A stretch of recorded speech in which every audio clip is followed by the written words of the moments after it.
Hello, hello, possums. Yes, it is I, once again, the conspicuous me. And, Elder Scrolls today, and are you all enjoying Midyear Mayhem? Well, you absolutely should be.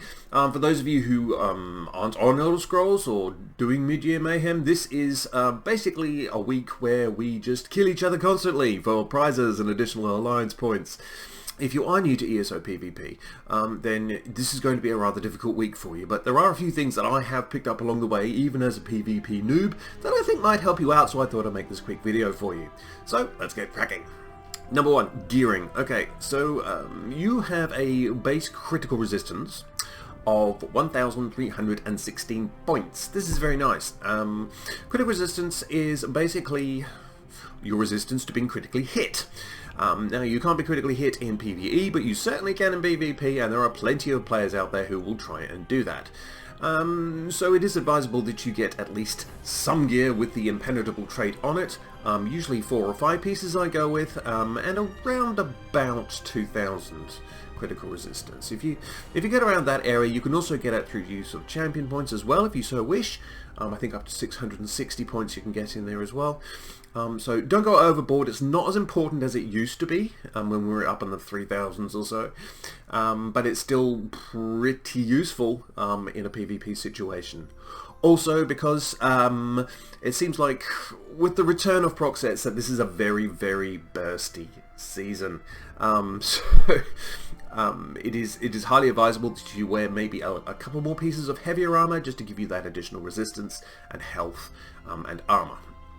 And that sort of brings me on to number 2, which is to bring at least 1 heal, preferably 2, on your bars yourself. Don't rely on your healers here, because your healers have got enough on their place as it is, with the amount of damage that is already going out. So you are expected to, even in groups, keep yourself up to a certain degree, particularly if you've straggled off and you're being picked up on by, somebody else.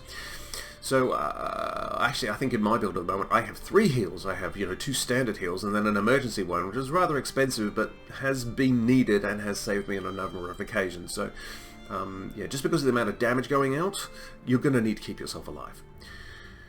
3. Bombers and gankers. Well, I think everyone who's played PvP in an MMO situation know what a ganker is. The guy who hides around and then jumps you and then kills you before you have an even chance to react. Sometimes. Has happened to me a number of times. There isn't an awful lot you can do about those. There is one particular set, the Zol set, that might give you an edge. But it's the bombers that are the real problem at the moment. And what the bombers love to do is they love to crouch down and go into stealth with their vicious death set on and their magicka detonation ready. And they wander in and they just blow everybody up. Now, that is extraordinarily annoying. Gets them a lot of kills. And it's always going to happen in places where you are grouped together. Either defending a flag or you're repairing a keep door or something like that. But there are a few things you can do to counteract these pesky bomberings. First of all, if you are going to get caught by a bombing explosion, block.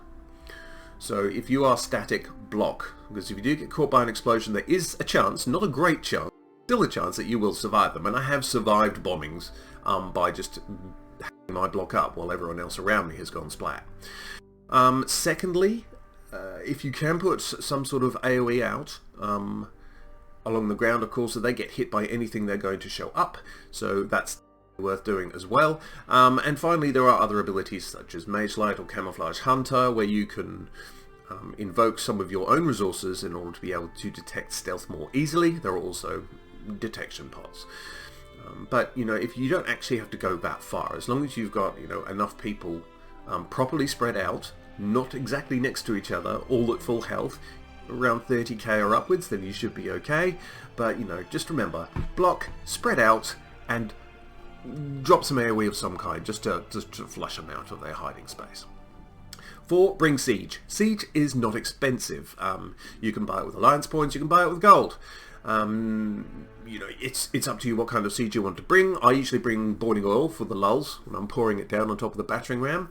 I don't really go with the battering rams because other people bring those, but I am fond of a ballista or two, I have to say. And I have been known to trebuchet. But yeah, bring a variety of different siege. You can even dig some additional ones up. Like I got a shock lancer the other day. I can't wait to try that out. It's like a close range blunderbuss style melee siege weapon. So, you know, you'll just bust in the keep doors, deploy this thing, and just go boof. So yeah, I'm looking forward to using that. And, you know, from a defensive perspective, you know, Trebuchet, not as practical, but, you know, something like a meat bag catapult, which does exactly what you think it does. Throws a bag of diseased meat at your enemies down there. That's a great load of fun. You can get a few kills of it too if people aren't paying attention down there. But, you know, it's not expensive. It's very helpful to the group. You can deploy actually quite a lot of siege in one given encounter, and you don't necessarily have to go through the door. You can go through the walls if you want to. Number 5 is don't follow people into those towers. By those towers, I mean the towers that are attached to the resources around a keep. So the farms, the mines, the lumber mills. Now you can all capture those. It's the standard capture flag, so block and spread and make sure you're all healthy. But, you know, these locations also have a tower as well, and it's not infrequent that there will be a couple of enemy players who will go up into the tower and just run in circles around it. And what they're basically doing is spamming their heals to stay alive while everyone goes up and chases after them. They don't die, but they sit on their cooldowns. They wait for you to be by yourself, and then they will melt you. So don't go out there. It's usually, predominantly, it's a waste of time. These people have been doing it for a long time, and it's not worth your energy. Just move on to the next objective, and they don't get anything out of it. 6. Try to go in a group. In Imperial City and in Cyrodiil, you are by all means more than welcome to go in there by yourself. If you do, I do recommend that you crouch down and sneak around a lot, because if you get spotted, chances are you're going to get spotted by multiple people all at once, and, you know, at that stage it doesn't really matter what gear you're wearing, you're going to die. So yeah, I mean, I go with a guild group. And a couple of times I have been lucky enough to be just running around in somewhere like Imperial City and find a group of my same faction. I just go around and help them complete their objectives, complete mine at the same time. Yeah, it's strength in numbers. There's an awful lot of Zerg going on out there, and there's some very, very coordinated Zerg as well. So if you're by yourself, you are going to struggle more. That's just the way it is in ESO PvP. Number 7, zipping in and out. This is one I just picked up relatively recently. If you are like out in the middle of Imperial City, you've completed your objectives, and you don't feel like crawling through the sewers back to your base again, you can just queue for the other instance. So, you know, if you're Imperial City, press L, queue for a Cyrodiil, it'll port you into Cyrodiil, then you can port back in to the Imperial City you're in, and ta-da, you don't have to do all of the other stuff. Number 8 is just, I know it's a bit of common sense, but, you know, I've sometimes had difficulty with this. Sometimes it's just not the right time. You know, if you go into Cyrodiil and you look at the map and it's all Daggerfall Covenant, and all of your scrolls have been stolen, that's probably not a good time to be running in Cyrodiil, because Daggerfall are controlling the lot, and there's practically no AD, and there's no one in there to help you. It's just going to be a miserable experience. And, you know, you get similar things in Imperial City where you've got huge hordes of enemies, and they control all of the bases, and it doesn't matter where you go, you just get hunted down and murdered. Not an awful lot of fun. It is okay just to, you know, you can move to a different server at the moment because there are additional servers put up for mid-year, or you could just go do something else. Try a battleground or two instead. It can get to be a very frustrating experience, you know, when you are continually going into content, getting killed, having to reset, go back out there, killed again.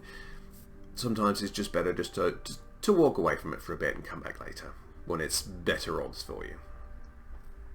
Anyway, that's it. I just want to do a quick guide. If you are doing Midyear Mayhem, I trust you've chosen the right side on the old Merry Dominion for the Queen. Yeah, I'll see you out there in the battlefield. Hope you're all having fun. I certainly am. I will see you soon all. I'm the conspicuous Moo, and a very, very good morning to you.